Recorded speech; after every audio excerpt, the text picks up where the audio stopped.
Hello friends, welcome back once again. Friends, आज की class में हम लोग जानेंगे विभाजन के बारे में। किसकी विभाजन के बारे में? तो कोशिका की विभाजन के बारे में। सेल डिवीजन के बारे में जानेंगे। सेल डिवीजन में मैंने पिछले क्लास में आपको एक प्रकार के सेल डिवीजन की चर्चा की थी, वो था आपका असूत्री विभाजन। ठीक है। अब क्या जानना है आपको? अब जानना है आपको माइटोसिस के बारे में। माइटोसिस और मियोसिस, यह जो दोनों है काफी ज्यादा इंपॉर्टेंट हो जाता है। तो आज की क्लास में पहले हम लोग समसूत्री विभाजन को समझेंगे। समसूत्री विभाजन। समसूत्री विभाजन के पहले एक घटना होती है जिसे हम लोग क्या कहते हैं, जिसे हम लोगों ने कल पिछले क्लास में समझा था, इंटरफेज कहते हैं जिसे। उसके बारे में मैंने बता दिया था। ठीक है। समसूत्री विभाजन के अंदर दो घटनाएं होती है जिनकी चर्चा भी हमने किया था आपको। एक तो होता है केंद्रक का विभाजन, केंद्रक विभाजन। और एक होता है आपका साइटोसिस, अर्थात की कोशिका द्रव्य का विभाजन। कोशिका द्रव्य का विभाजन। राइट। अब हम लोग को जानना है किसके बारे में? पहले पहले कोशिका आपका केंद्रक विभाजन के बारे में जानना है। तो इसको याद करने के लिए मैंने बताया था कि आपको शॉर्ट में कैसे याद रख सकते हैं, कि आपको केंद्रक विभाजन में कौन कौन सी प्रक्रिया होगी। तो इनके अंदर में याद करने के लिए मैंने बताया था कि पीएम आते हैं। याद रखना है कि पीएम आते हैं। तो पीएम आते हैं मतलब पीएम और एटी, मतलब कि प्रोफेज, मेटाफेज, एनोफेज और टेलोफेज। इसे शॉर्ट में याद रखने का तरीका था आपका पीएम आते हैं। तो पी से प्रोफेज, एम से मेटा, ए से एनोफेज और टी से टेलोफेज। ये चार फेजेज में क्या होती है कि आपका पूरी घटना समसूत्री विभाजन की, पूरी जो सेल डिवीजन की प्रक्रिया है, इस चार फेज में ही क्लियर हो जाती है। और इस चार फेज में सिर्फ केंद्रक का विभाजन होगा। इसका ध्यान रखिएगा, मैं केंद्रक की बातें कर रहा हूं, इसके बाद मैं कोशिका द्रव्य विभाजन की बातें करूंगा। पहले किसकी? केंद्रक द्रव्य, केंद्रक विभाजन की। क्योंकि कोशिका तब टूटेगी जब केंद्रक विभाजित होगा। सीधे शब्दों में समझिए, तो एक बैलून के अंदर, सीधे शब्दों में समझिए कि जो बैलून है, ये देखिए, ये बैलून है। और बैलून के अंदर आपका जितना ज्यादा हवा भरेंगे, इसके बाहरी में इतना ज्यादा दबाव होगा।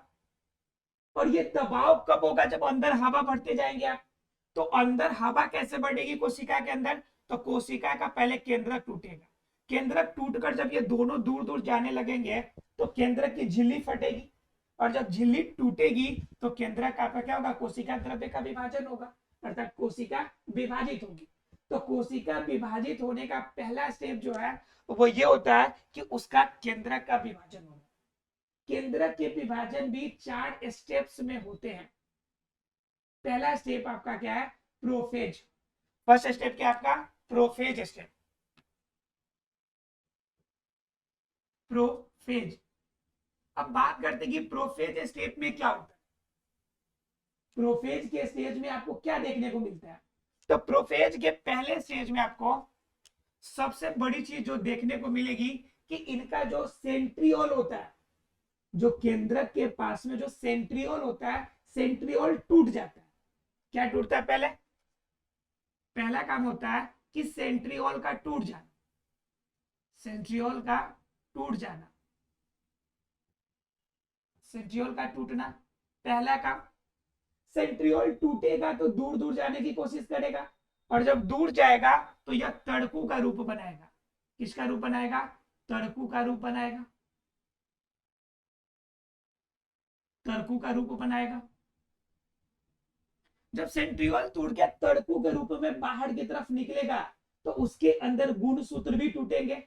जो क्रोमैटिन फाइबर है, क्रोमैटिन जाल है, वो भी टूटेगा। क्या होगा? क्रोमैटिन, क्रोमैटिन जाल टूटेगा। क्रोमैटिन जाल जैसे जैसे टूटना शुरू होगा तो गुणसूत्र बनेगा। लेकिन गुणसूत्र की संख्या ज्यादा मालूम चलेगी, लेकिन गुणसूत्र स्पष्ट रूप से दिखाई आपको नहीं देगा। ध्यान रखना है, गुणसूत्र अस्पष्ट नहीं दिखेगा आपको। अस्पष्ट नहीं दिखता। दिखता है कि बहुत सारा गुणसूत्र इसके अंदर है, लेकिन स्पष्ट रूप में देखिएगा तो गुणसूत्र स्पष्ट रूप में वहां पर बिल्कुल भी नहीं दिखेगा। अब जब गुणसूत्र मतलब केंद्रक के अंदर इतना ज्यादा घटना हो रही है, तो बताइए केंद्रक झिल्ली पे बुरा प्रभाव पड़ेगा कि नहीं? केंद्रक झिल्ली कमजोर होगा कि नहीं? ज्यादा हलचल हो रही है, केंद्रक झिल्ली बेचारा कमजोर पड़ने लगता है, मतलब क्या, टूटने के कगार पे आने लगता है। ठीक है, और जब ये टूटने के कगार पे आने लगता है, तो अब यह अगला फेज शुरू होने वाला होता है। समझिए कि वो टूटा कि अगला फेज हुआ शुरू। ठीक है, केंद्रक झिल्ली अगर टूटी तो सेकेंड फेज यानी कि पी से एम में क्रॉस कर जाएगा, अर्थात बेटा फेज में क्रॉस कर जाएगा। लेकिन प्रो फेज तक सिर्फ उस पर दबाव पड़ रहा है, प्रेशर पड़ रहा है, सिर्फ अंदर सेंट्रियोल टूटा है, टर्कू का रूप धारण किया है और गुणसूत्र अलग हुए क्रोमैटिन जाल टूटने से, लेकिन स्पष्ट रूप से अभी भी गुणसूत्र जो हमें दिखाई नहीं दे। और क्या होगा कि जो प्रत्येक जो गुणसूत्र निकलेगा, उस गुणसूत्र के अंदर भी एक छोटा छोटा सा पार्ट दिखेगा जिसे हम लोग सेंट्रोमियर कहेंगे। पांचवा अगर देखेंगे कि प्रत्येक गुणसूत्र में छोटा सा पार्ट रहेगा, छोटा भाग रहेगा जिसे हम क्या कहेंगे, सेंट्रोमियर। जिसे क्या कहेंगे, सेंट्रोमियर हम। क्लियर है आप लोगों को? तो 3-5 चीजें हो गई कि गुणसूत्र में छोटा भाग क्या रहेगा, सेंट्रोमियर रहेगा। अब देखिए इतना जब हंगामा हो जाएगा केंद्रक झिल्ली के अंदर, मैं केंद्रक झिल्ली की संरचना आपको दिखा रहा हूं, जरा समझने की कोशिश कीजिए। पहले फेज में ये केंद्रक झिल्ली है, मतलब केंद्रक का स्ट्रक्चर है, अंदर ये जाल है, ये जाल वाला स्ट्रक्चर है, अभी तक कुछ भी नहीं हुआ है, ये आपका केंद्रिका है, ये अंदर वाला अन्य पार्ट है, इसको अंदर कुछ नहीं हुआ अभी तक। लेकिन जैसे इसके अंदर क्या होगा, क्रोमैटिन जाल सेंट्रियोल यहाँ पे है, ये टूटेगा, तो टूटने के बाद क्या बनाएगा, ये दोनों केंद्र की तरफ ऐसे आएंगे। अब देखिए तर्कु का संरचना बना रहा है, ये क्रोमैटिन जाल टूट रहा है, ऐसे बिखरना शुरू होगा। अब जब ऐसा बिखरना शुरू होगा, तो ये बगल में जो केंद्रिका है उस पर दबाव पड़ेगा कि नहीं? तो इसके अंदर पाए जाने वाला जो केंद्रिका है, ठीक है, यह केंद्रिका गल्जिकाय अंतःप्रद्रव्य जालिका, ये पूरा नष्ट होते चली जाती है। यह जो इसके अंदर का केंद्रिका है, बाहर इसके सटे हुए गल्जिकाय का स्ट्रक्चर है, अंतःप्रद्रव्य जालिका है, जो कि केंद्रक से कनेक्टेड वाला पार्ट है, वह सभी के सभी नष्ट हो जाते हैं। इतना ज्यादा हलचल होता है, ये हलचल की वजह से अब क्या हो गया, ये तर्कु की संरचना बन गई और ये टूट गया। अब टूटने के बाद क्या हो गया, स्ट्रक्चर से समझिए, इजी वे से समझ में आएगा। तो क्या हो गया, तर्कु संरचना बन गई। अब तर्कु के साथ में क्या नुकसान हो गया आपका, ये केंद्रिका खत्म, केंद्रिका का काम खत्म, गोल्जी काय का काम खत्म, गोल्जी काय समाप्त। ठीक है, अंतःप्रद्रव्य जालिका खत्म। ये सभी स्ट्रक्चर क्या मिलेंगे हमें, कि ये स्ट्रक्चर हमें सब नष्ट हो गया। क्लियर है आप लोग को? ये स्ट्रक्चर नष्ट हो गया। अब इसके अंदर और ज्यादा हलचल मच जाती है। अब हलचल मचने की वजह से केंद्रक झिल्ली पे प्रभाव पड़ता है, और जैसे केंद्रक झिल्ली पे प्रभाव पड़ता है, यह कंडीशन पहुंच जाता है कहां पे, मेटाफेज में। कहां पहुंचता है, मेटाफेज में। अब मेटाफेज में क्या होता है, केंद्रक की झिल्ली जो होती है पहले टूटती है। यह पूरी कोशिका के अंदर यह केंद्रक झिल्ली थी। अब केंद्रक झिल्ली जो होती है, इसमें का मटेरियल टूट जाती है, यह केंद्रक झिल्ली टूट जाती है। इसमें पहला काम क्या होगा, केंद्रक झिल्ली टूटेगा, केंद्रक झिल्ली का टूटना पहला काम। अब केंद्रक झिल्ली जब टूट गया, तो सारा मटेरियल कोशिका द्रव्य में आके मिलेगा। तो दूसरा काम क्या होगा कि केंद्रक के सभी द्रव्य, केंद्रक के सभी द्रव्य कहां आके मिलेंगे, तो कोशिका द्रव्य में मिलते हैं, कोशिका द्रव्य में मिलेगा। अब कोशिका द्रव्य में तो मिल गया, तो उसके बाद क्या होगा, उसके बाद कोशिका द्रव्य में अगर मिल गया, तब यहां पर आपको गुणसूत्र जो होगा स्पष्ट रूप से दिखेगा। क्या दिखेगा स्पष्ट रूप से, गुणसूत्र स्पष्ट रूप से दिखाई देगा, स्पष्ट रूप से दिखाई देगा। क्लियर है? इतने काम इसके अंदर आपको देखने को मिलने वाला है। ठीक है, और ये क्या होंगे कि इनके अंदर धागा के समान स्ट्रक्चर धीरे धीरे बड़ा होते नजर आएगा। गुणसूत्र के अंदर धागा जो है, क्रोमैटिन जो जाल, सॉरी, क्रोमैटिन के अंदर जो आपका क्रोमैटिन वाला धागा होगा, वह क्रोमैटिड, वह स्पष्ट रूप से आपको दिखना शुरू होगा। अर्थात क्या, क्रोमेटिड स्पष्ट दिखेगा, क्रोमेटिड स्पष्ट नजर आएगा। ठीक है, तो ये काम कहां पे होंगे, ये होंगे मेटाफेज में। अब मेटाफेज जैसे समाप्त होगा, ये स्पष्ट रूप से दिखाई देने लगेगा, तो प्रेशर आगे और बढ़ेगा। तो प्रेशर ज्यादा पड़ने के कारण गुणसूत्र पे भी दबाव पड़ता है, और गुणसूत्र पे मैंने बताया था एक छोटा सा पार्ट होता है जिसे हम लोग कहते हैं सेंट्रोमियर। क्या कहते हैं, सेंट्रोमियर। और ये सेंट्रोमियर क्या होगा कि एनाफेज में आते आते, मेटाफेज के बाद क्या आएगा, एनाफेज। तो एनाफेज में जब पहुंचेगा, तो एनाफेज में पहुंचने के बाद कौन टूटेगा, सेंट्रोमियर का जो पार्ट था, यह सेंट्रोमियर टूटेगा। कौन टूटेगा, सेंट्रोमियर टूटेगा, सेंट्रोमियर टूटेगा। क्लियर आप लोगों को, सेंट्रोमियर टूटेगा। सेंट्रोमियर जब टूटेगा, ये वाला सेंट्रोमियर यहाँ पे जो था ये टूटेगा, तो टूटने के बाद कैसे बनाएगा, ये भी तर्कु का संरक्षण बनाएगा।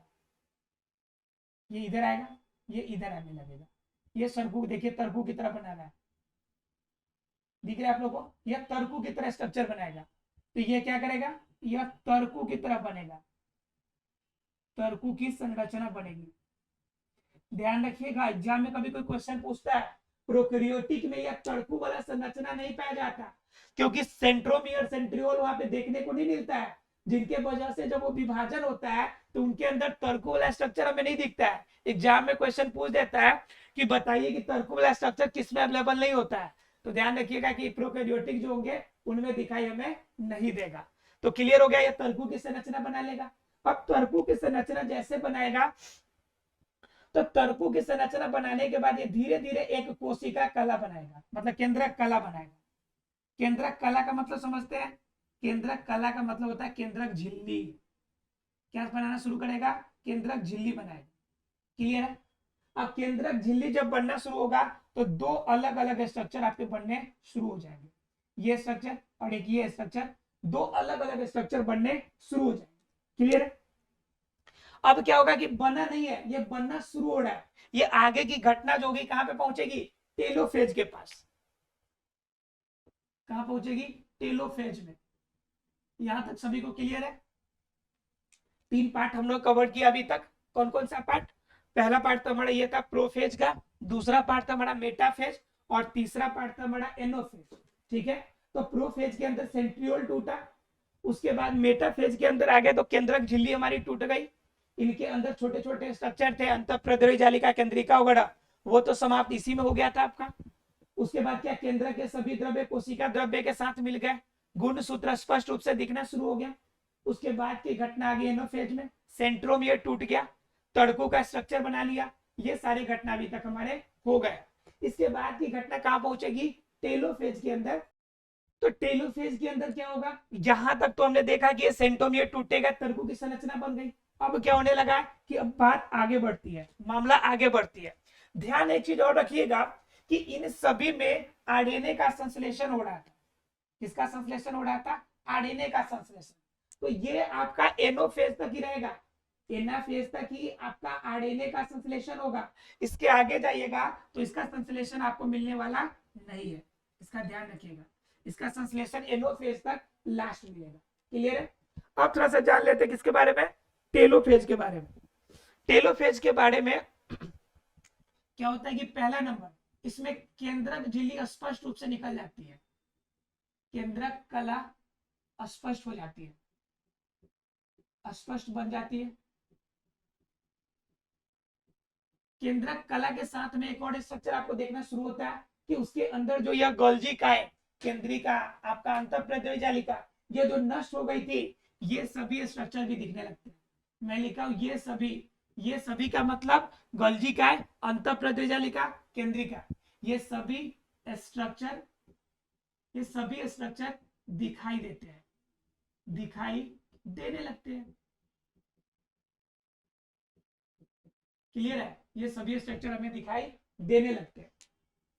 जब सभी स्ट्रक्चर आपको दिखाई देने लगेंगे, जब विकसित अवस्था में आ जाएगा, तो क्या होगा, कंफर्म है कि अब इनकी प्रेशर जो होगी ये थोड़ा सा और ज्यादा बड़ा हो जाएगा। अंदर अंदर जब ज्यादा बड़ा हो जाएगा, तो बताइए केंद्रक झिल्ली पे दबाव डालेगा कि नहीं। जब इस रूप में यह अलग अलग हो गया अब बताइए केंद्रक झिल्ली लंबा हो गया कि नहीं लंबा हो गया? अब बताइए केंद्रक झिल्ली कितना बर्दाश्त करेगा, बताइए तो आप। बर्दाश्त होगा? नहीं होने वाला है। तो जब बर्दाश्त नहीं होगा तो वही कंडीशन क्या होता है कि यह तोड़ देगा। जब ज्यादा प्रेशर पड़ता है तो प्रेशर पड़ने के बाद केंद्रक झिल्ली जो होगी टूटेगी, ठीक है। और केंद्रक झिल्ली जब टूटेगी तो उससे हम लोग किस नाम से जानते हैं? तो उससे जानते हैं हम लोग कि कोशिका द्रव्य का विभाजन, जिसे हम लोग कहते हैं साइटोकाइनिन्स। क्या कहते हैं? साइटोकाइनिन्स। तो जरा सा साइटोकाइनिन को देख लेते हैं हम लोग। साइटोकाइनिन अर्थात की कोशिका द्रव्य की विभाजन को हम लोग पहले स्ट्रक्चर से समझने की कोशिश करते हैं। जरा देखते हैं कि कैसे क्या होता है। जैसे मान लीजिए कि ये हमारा कोशिका था। अब कोशिका में दोनों ध्रुव की तरफ दो केंद्रक चले गए। अब थोड़ा सा स्ट्रक्चर लंबा हो गया। अगले स्ट्रक्चर में देखेंगे तो देखते क्या है कि इस तरह का स्ट्रक्चर बनता है, दोनों केंद्रक की तरफ दो चले जाएंगे और बीच का पार्ट थोड़ा सा धंसना शुरू होता है, ठीक है।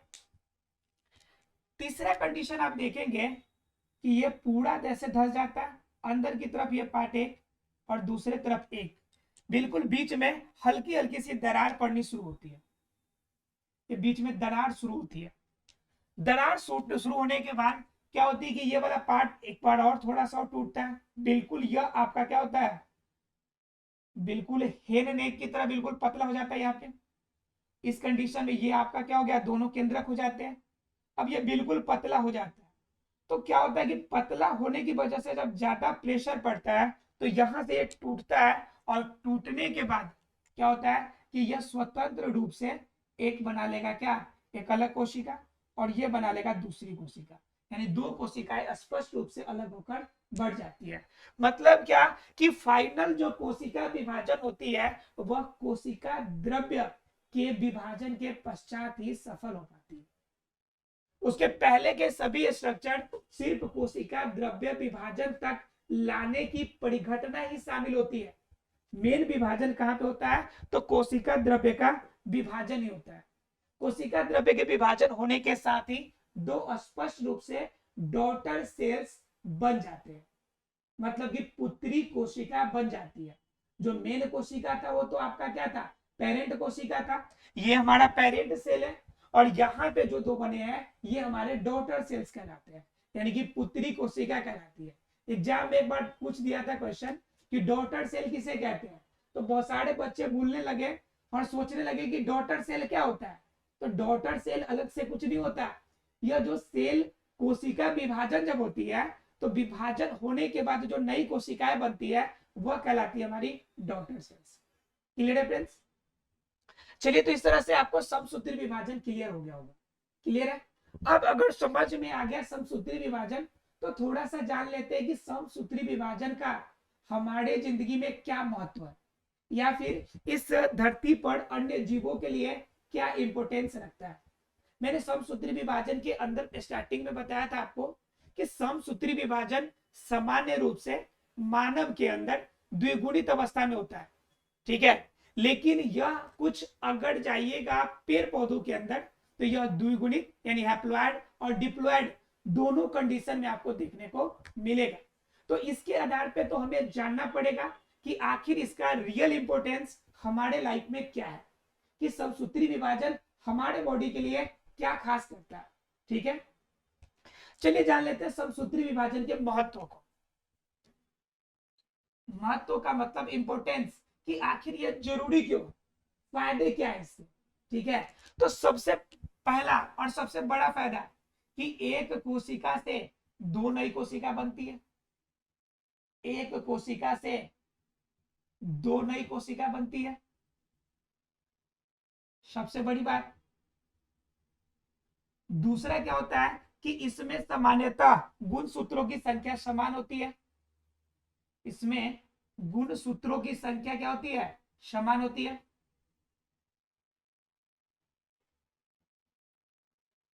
तीसरा अगर कंडीशन देखिएगा कि गुण सूत्र की संख्या समान, तो तीसरा क्या फायदा करेगा, तो ये हमारे वृद्धि और विकास में मदद करती है। ये हमारे वृद्धि और विकास, वृद्धि और विकास के लिए जिम्मेवार है।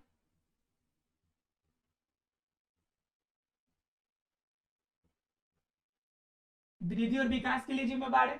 अगर चौथा पार्ट देखिएगा इसका कि और क्या इंपोर्टेंस रखता है आपके लिए, तो चौथा इसका इंपोर्टेंस देख लीजिए आप कि आपके लिए क्या फायदा करेगा। तो चौथा जो सबसे ज्यादा इंपोर्टेंट पार्ट है जो आपके लिए फायदा करता है कि अगर किसी भी वजह से आपके शरीर का कोई सा कट जाता है, फट जाता है, या किसी भी रूप में कोई सेल टूट जाता है, तो उसका रिकवरी कौन करता है? इसी विभाजन के फलस्वरूप बॉडी के जो सेल है उनका रिकवरी होता है।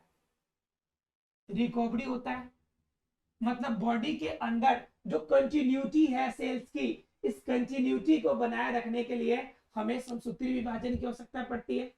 उसके बाद अगर पांचवा देखिएगा तो यह समसूत्री विभाजन आपके बॉडी के अंदर सिर्फ और सिर्फ सामान्य रूप से कायिक कोशिका के अंदर ही देखने को मिलता है। किसमें देखने को मिलता है? कायिक कोशिका में।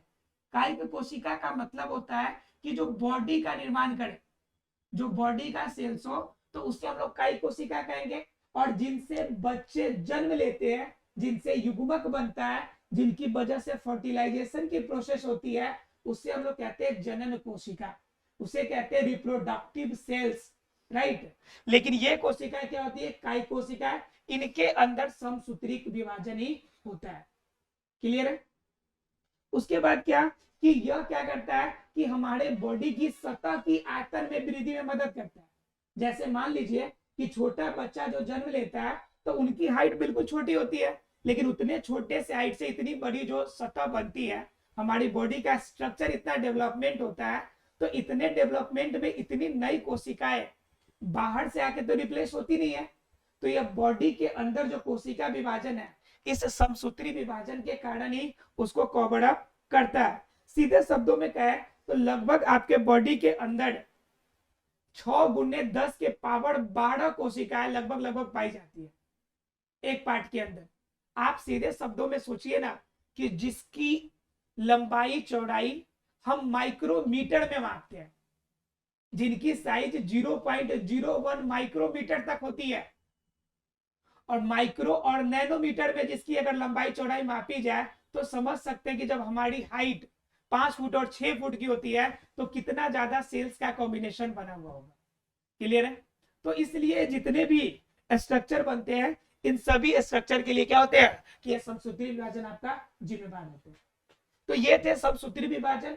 अगले क्लास में हम लोग देखेंगे अर्धसूत्री विभाजन के बारे में, जिससे हम लोग इंग्लिश में कहते हैं मियोसिस।